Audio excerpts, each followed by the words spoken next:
Hello, welcome back. I'm Statman Dave, and today we're going to be taking a look at my 2022-23 Premier League predictions. A special thanks to Fantasy Football Fix, our new partners for this season. Check out the link in the description below for an exclusive sign-up offer if you're into your fantasy football. But anyway, let's get this party started. As always, we'll be starting from the bottom to the top. But before we dive in, I want your predictions. Get into the comments below who's getting relegated, who's going to make the top four, who's going to lift the title, as well as which manager you think will be sacked first and which player will win the Golden Boot. In 19th and 20th, I'm going to go for Bournemouth and Fulham. Honestly, I just don't think there's enough quality in either squad.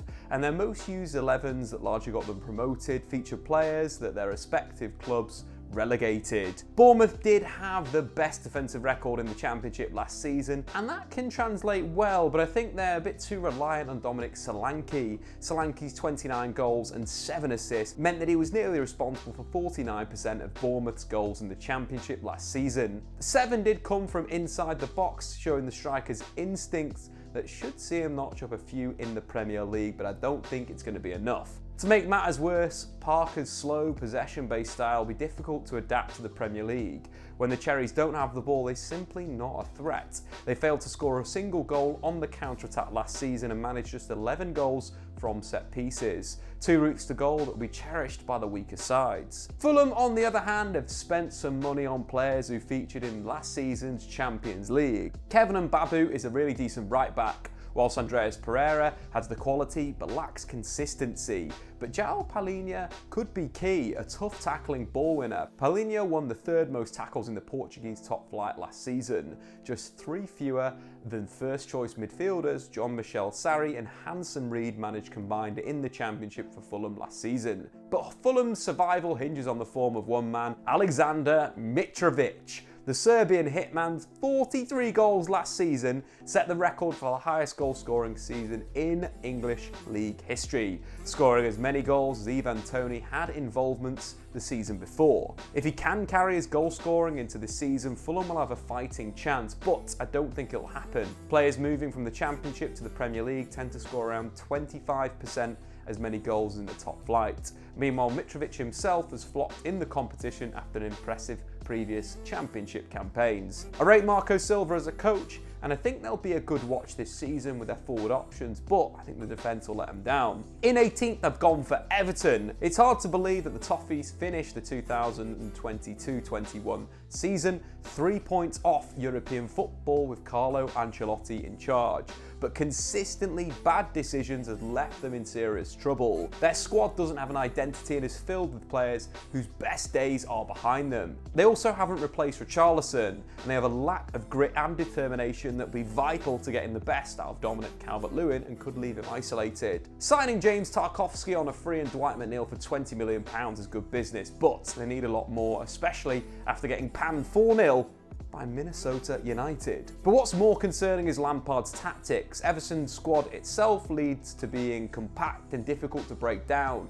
but they aren't anywhere near that. The gap between their lines for Arsenal's 2nd goal against them in pre-season was huge, and if that is a sign of things to come, Everton are doomed. Southampton are next up in 17th. On the 1st of March, the Saints were sat in 9th place, but their form over the last 12 games of the season had them in 18th, winning just once. And this form looks like it might carry on into the new season as they face Spurs, Leicester, Chelsea and Manchester United in their opening 5 games. A tricky start to the season could leave morale low. And whilst their recruitment has been a lot better this summer, signing talented youngsters with big potential, this might not be enough to fire Southampton up the table. Leeds United are a place higher. The appointment of Jesse Marsch last season suggests Leeds are in for the long-term project. And I think they'll be a hard-working unit. In fact, since his appointment, Leeds have picked up the 13th most points and are underperforming their XG, which suggests they could do even better. However, the losses of Calvin Phillips and Rafinha will be big. There's a genuine concern where the goals will come from this season. Jack Harrison can score in streaks, Dan James has never been prolific, and Patrick Bamford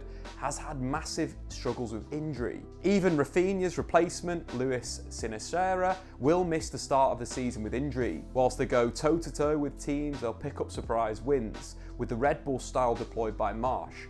has been caught out in the Premier League, so 16th it is. Before we move on, it's time to talk about the sack race. There are a lot of candidates this year. A strong first season in charge by Patrick Vieira could have set expectations too high, and Palace could struggle without Roy Hodgson's leftover defensive work. Whilst Eddie Howe will be under pressure to deliver or will be replaced by PIF, Marco Silva, Scott Parker could be under pressure, with Silva in particular danger given Fulham's track record of sacking managers in the Premier League. Although I hope the club stick by their projects, and even if they are threatened with relegation, they back their managers. A really interesting candidate is actually Thomas Tuchel. Chelsea's expectations arguably are the highest in the league. The issues at board level took their toll on Chelsea's results last season. Tuchel himself has a track record of pushing himself out of the door by falling out with board members at previous clubs, notably at Borussia Dortmund, where he disagreed with transfer strategy and couldn't buy or sell the players he wanted. Not that it's the same, but Chelsea have struggled to get their targets this season, losing out to Jules Koundé and Rafinha to Barcelona. If the Blues start the season slowly, then Tuchel could explode. But my favourite for the sack race is Frank Lampard. In the top flight for 64 consecutive seasons, Everton do all they can to avoid the drop, including sacking the manager. With a squad that doesn't suit Lampard's attacking approach, expect the ex-Chelsea boss to get the chop, especially when Sean Dyche is available. From 15th to 13th, I've got Nottingham Forest, Brentford and Crystal Palace, and these all could be interchangeable. Forest have been outstanding under Steve Cooper. When he took over after 8 games, the club were rock bottom in the Championship. But from his appointment to the end of the season, Nottingham Forest picked up more points than any other side and suffered the fewest defeats, conceded the fewest number of goals.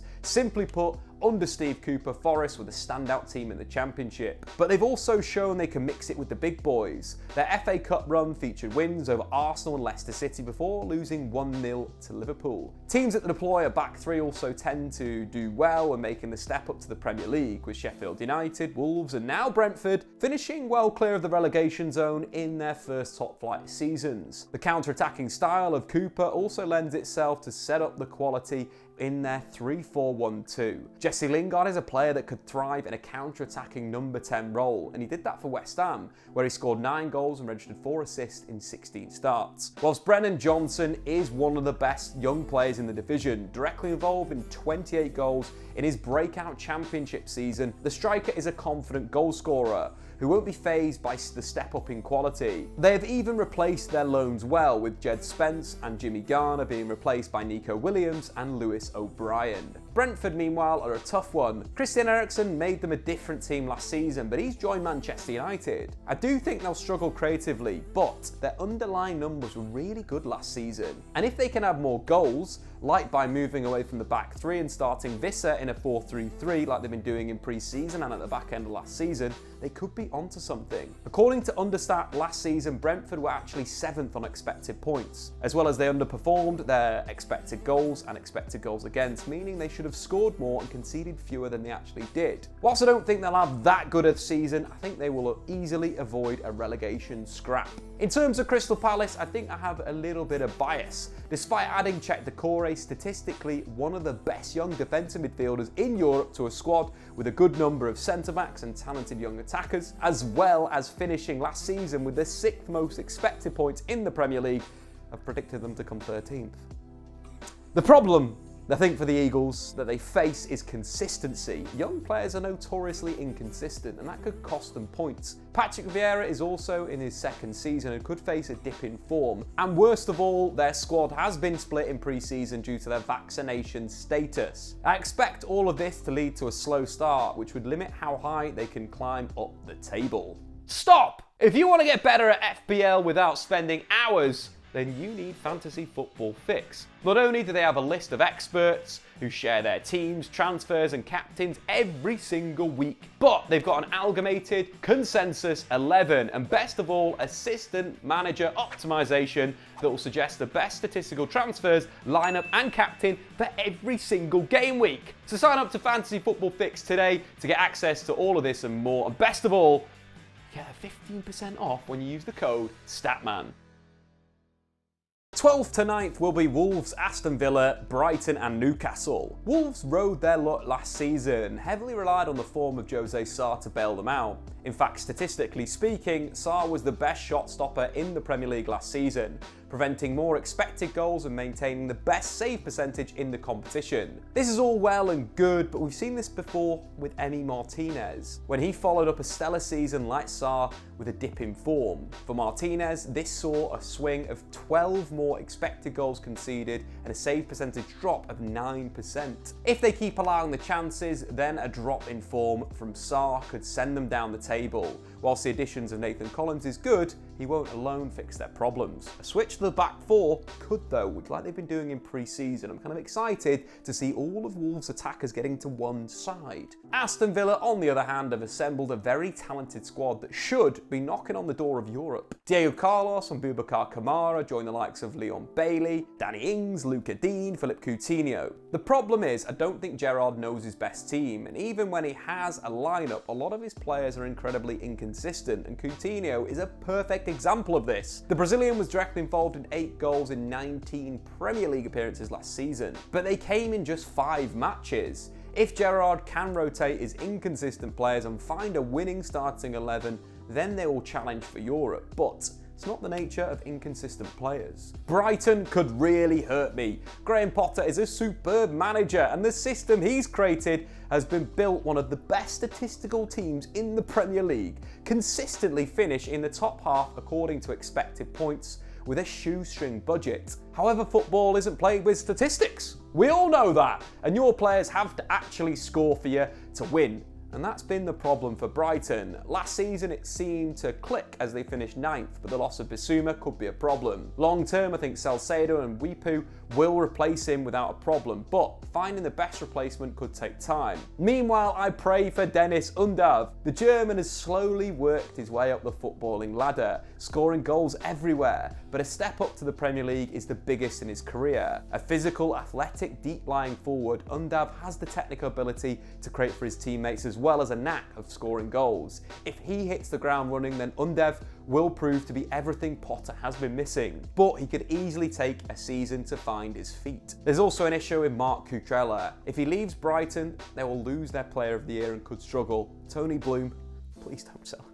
And finally, Newcastle United. The Magpies have made some good acquisitions under their new ownership. Whilst they've got a dependable core, their attacking lineup needs work. Honestly, to break into the top 8, at least, I think they need a new striker, 2 new wingers, as well as probably another centre-back and a creative midfielder. Botman, Pope and Guimaraes will make them tough to beat, and Trippier's delivery will win them points on his own. But I still think there's something missing, a little bit of end product for their forwards, so 9th it is. In 8th, it's Leicester City. The Foxes have become a bit of a nearly club, qualifying for Europe in consecutive seasons, winning a trophy, but then dragging themselves to 8th place. Whilst they had big injury problems last season, notably in defence, their squad is exactly the same, which maybe need a bit of a revolution or evolution. The mid-season break for the World Cup could really help Jamie Vardy maintain his fitness levels, and if they can get him to play over 2,500 minutes in the form he was in last season, he'll score more than 20 goals. However, that is a big if. They've also got the situation of Yuri Tielemans. Whilst I think he's replaceable, his sale will definitely make Leicester worse and stop them from qualifying for Europe. It feels like the Foxes need a bit of a refresh to move forward. 7th place has got to go to West Ham. Signing Gianluca Scamacca is a statement of where the club are, and his arrival finally adds another striker to the squad that includes Mikel Antonio, Pablo Fornells, Declan Rice and Jarrod Bowen. They've also been linked to Filip Kostic,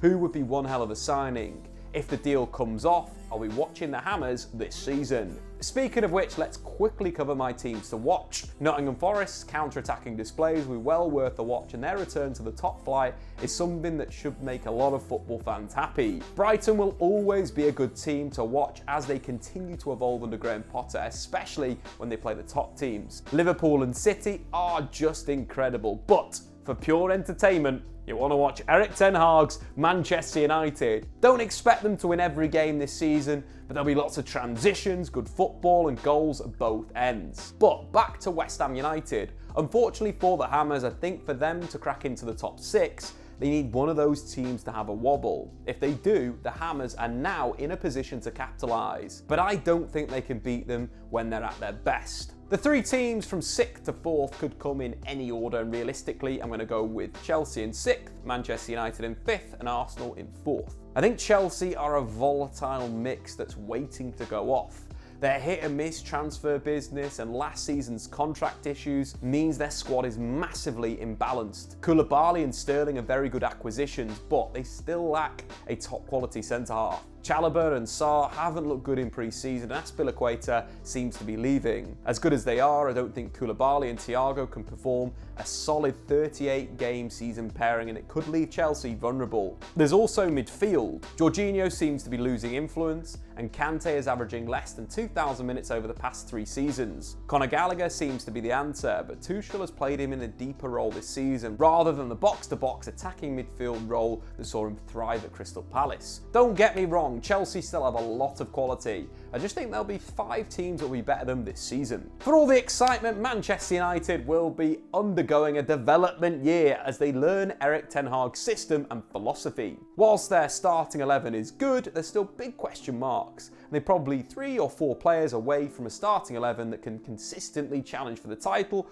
or make it into the top 4. There's also the Cristiano Ronaldo conundrum. Anthony Martial looks like a world beater under Ten Hag, and Ten Hag's Martial is far better than the Martial who scored 1 in 12 for Sevilla last season. Not only does he fit the style of play, but he seems to be working harder than ever. But if Ronaldo is still at the club, what do you do? 4th would be a successful season, but realistically 5th and lifting the Europa League, the champions of the world, looks like the most likely way to get into the Champions League. Arsenal, on the other hand, seem to be a very complete team. Thomas Partey is still the only defensive midfielder, and losing him would be a blow, but the rest of the side is set. Gabriel Jesus fixes their number 9 problem, while Zinchenko adds the much needed depth, versatility and quality to the squad. Even William Saliba returning from his loan spell is like a new £50 million signing. Arteta's young gunners might still be away from challenging for the title, but they're closer than Manchester United and Chelsea. But before we talk about the top 3,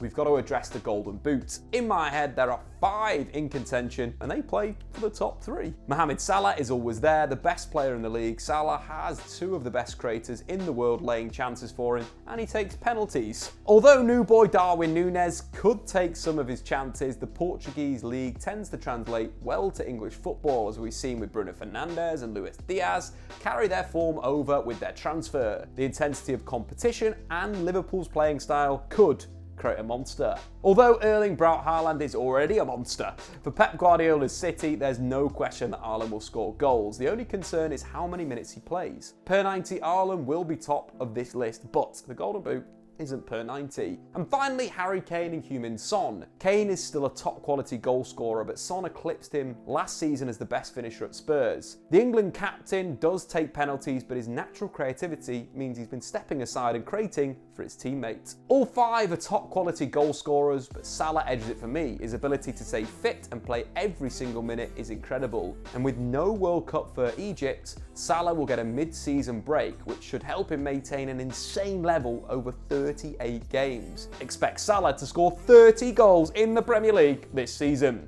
And finally, who's going to win the Premier League? Under Antonio Conte, with their summer recruitment, Spurs have a genuine shot. If Kane can stay fit and Son can maintain his form from 2022, then they will challenge. But like West Ham, I think the only way they can win the league is if Liverpool and City both have a massive wobble, because I don't see Spurs reaching that 100-point mark. Perisic, Longley, Basuma and Richarlison are all great signings, but I don't think that's enough for me. So for the title again, Jurgen Klopp versus Pep Guardiola. Probably the easiest prediction for the season. Liverpool have lost Mane, but they've signed Darwin Núñez and talented teenagers, whilst Man City have lost Sterling and Jesus, as well as Fernandinho and Zinchenko, but have signed Haaland and Phillips. Their business is remarkably similar, adding a top-tier striker as well as squad depth. I think City will still edge it. I generally think that Jurgen Klopp will struggle to find his best 11 or even his best for the situation, whereas Man City have a pretty clear